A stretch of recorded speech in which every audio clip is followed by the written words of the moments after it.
All right, in today's video, I'm going to break down what just happened at the Bank of Canada, why it actually matters to you if you're an investor, maybe you're running a business, or just trying to make sense of what's happening out there in the economy. Every couple of months or so, the bank does hold a policy meetings. During those meetings, they decide what they're going to do with interest rates. Then they publish a summary of those meetings, and that gives us a peek into their thinking behind the scenes. Now, this time, the meetings started at the end of May. What came out of that will give us that clearer picture of the major factors that they're considering when they make their decisions. So this last time around, what did they decide? Well, in short, they left the main policy interest rate unchanged at 2.75%. So on the face of it, that's pretty steady. But I don't think it's a great idea to let that lull you into thinking that that means that everything is sort of perfectly on track, because it isn't. Behind that decision, there was a lot of debate, of course, and there is a growing tension now between conflicting economic signals. On one hand, you've got inflation that looks hotter than expected in some areas. I'm going to cover that more off in just a few minutes here. The other hand, you've got the economy that, according to the bank, could be heading for a rougher patch. So in this case, the rate decision stayed the same, but as the bank says, the outlook is anything but clear. So I want to start breaking this down topic by topic and starting with the global outlook. So the Bank's Council, they began looking at what's happening outside of Canada and how that would affect us domestically here. They cite trade tensions, still a big deal, especially involving the U.S. As we know, the U.S. has added and then removed tariffs in very, very rapid succession here. And even though the threat of a full-on trade war that looks like it's eased a little bit since April, the policy environment is still very unpredictable. Perfect example of this. During the actual meetings that they were deliberating here, President Trump announced that he was going to double the tariffs to 50% on steel and aluminum exports to the United States while they're trying to make these decisions. So that kind of is an example of how volatile things are there right now. Now, in its deliberations, the bank almost split the difference on this one. It said, the risk of a prolonged global trade war with very high tariffs has diminished, but they also made it clear that U.S. trade policy remained unpredictable and uncertainty was high. Even with all that noise out there, the global economy has held up better than a lot of people have expected.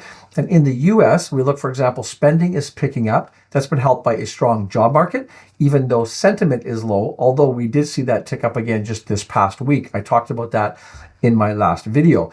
Inflation in the US is easing gradually, though the bank says that the impact of tariffs had only begun to appear in the data. Now, meanwhile, the banks did talk about the financial markets, and they noted that financial conditions were similar to the conditions seen at the beginning of the year, and that market assessments of the probability of a recession have diminished. Now, here at home, Canada's economy did better in the first quarter than many had expected, but there's, of course, more to that story. We saw exports spike, but that was because companies rushed to ship goods before those tariffs went into effect. So that sort of helped skew or juice those GDP numbers earlier in the year. On that, the bank noted exports and inventory accumulation both contributed strongly to growth as businesses sought to get ahead of the tariffs. Business investment, that also looked good, especially in machinery and equipment, but there's a catch there as well. A lot of that was likely moved forward again to help beat those cost increases. In their words, spending on machinery and equipment grew by more than 20%, perhaps indicating that businesses had advanced purchases before costs increased from tariffs. Now, one of the big red flags that the bank pointed to in this report was the labor market. In April, we saw slower job growth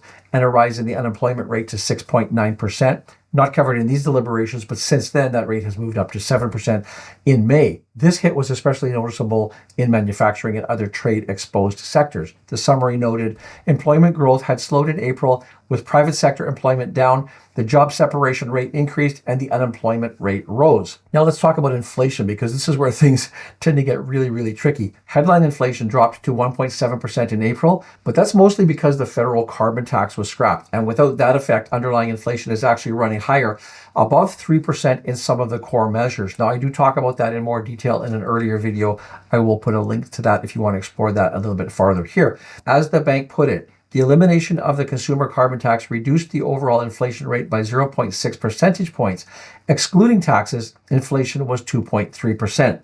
Now, the members agreed that cost increases from trade disruptions may be playing a role in inflation in goods prices, but the direct impact from retaliatory tariffs was not yet evident. They also pointed out that the pass-through of higher input costs to consumer prices would be difficult to track going forward. The bank is also seeing more and more items in the CPI basket rising faster than 3%. That breadth makes it harder to argue that inflation is being driven by just a few one-off items. Some members expressed concern about the increase in the breadth of CPI components growing above 3% in recent months, particularly for services. Others added that the increase in core inflation may suggest underlying inflation was firmer than they had previously thought. Surveys are showing that consumers and businesses are both expecting prices to rise further, especially because of the tariffs. The summary said on that topic, survey evidence and insights from regional outreach showed that businesses also anticipated an increase in costs from tariffs and from efforts to reorganize supply chains and pursue new markets for their goods.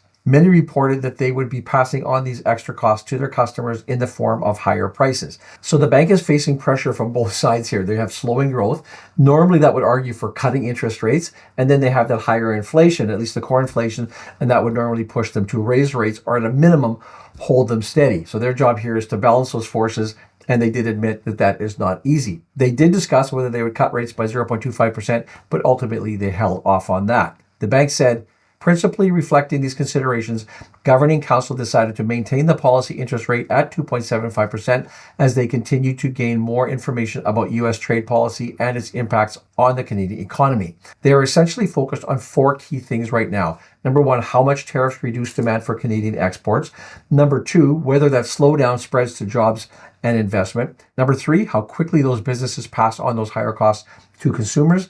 And number four, how inflation expectations evolve. And all of these are, of course, interconnected, and they're changing so rapidly in real time.